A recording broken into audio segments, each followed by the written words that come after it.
Naël Lassène, bonjour, vous êtes responsable franchise de l'enseigne Subway. Le premier restaurant ancêtre de Subway a vu le jour en 1965. Depuis, le réseau a pris énormément d'ampleur. Où en est le développement à ce jour? Alors très bien le développement. Aujourd'hui en France, on va commencer plutôt par l'international, disons. On n'est pas loin des 32 000 restaurants dans le monde. Et pour la France, on a passé la barre des 170 restaurants là tout récemment. Donc le développement pour Subway se passe très très bien. Et nous sommes présents à Marseille aujourd'hui pour faire le même succès, dupliquer ce même succès sur la région PACA. Quels sont précisément vos objectifs de développement en France à court et moyen terme?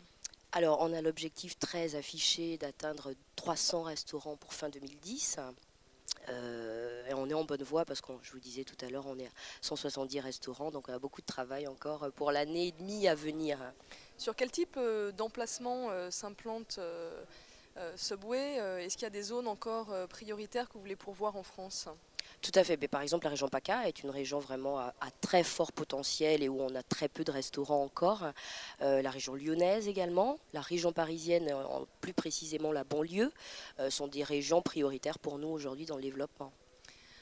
Vous êtes donc aujourd'hui présent sur le salon Top Franchise Méditerranée pour recruter de futurs partenaires. Lorsque vous rencontrez un candidat à la franchise, sur quels aspects êtes-vous vigilante? Sur beaucoup d'aspects, mais les plus importants, ça va être principalement que la personne ait un profil commerçant, nous allons dire. C'est vraiment un point très important parce que finalement, c'est des gens qui vont être dans leur point de vente. On souhaite qu'ils soient dans leur point de vente. Et en plus, il faut qu'ils soient vraiment managers parce que c'est des petites équipes en effet, mais il y a des coûts à gérer, notamment le coût de la main-d'œuvre et l'humain est très important dans nos points de vente. Donc on souhaite qu'ils aient un profil en effet manager. Et le troisième point auquel on prête beaucoup d'attention, c'est également que la personne soit un petit peu au courant de comment se passe le commerce, le business sur sa zone d'implantation. Par exemple, si quelqu'un habite à Lille, qui ne me demande pas d'ouvrir à Marseille, par exemple.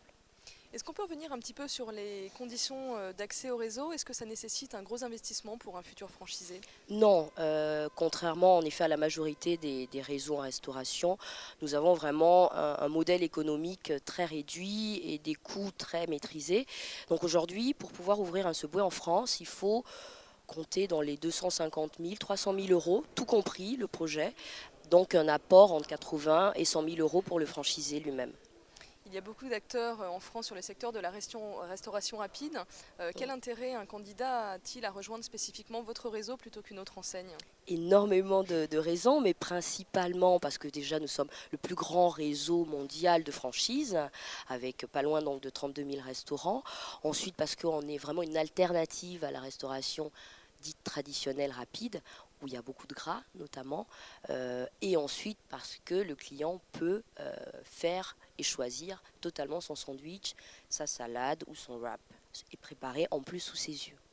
Naël Lassène, je vous remercie et je rappelle que vous êtes responsable franchise de l'enseigne Subway. Merci beaucoup.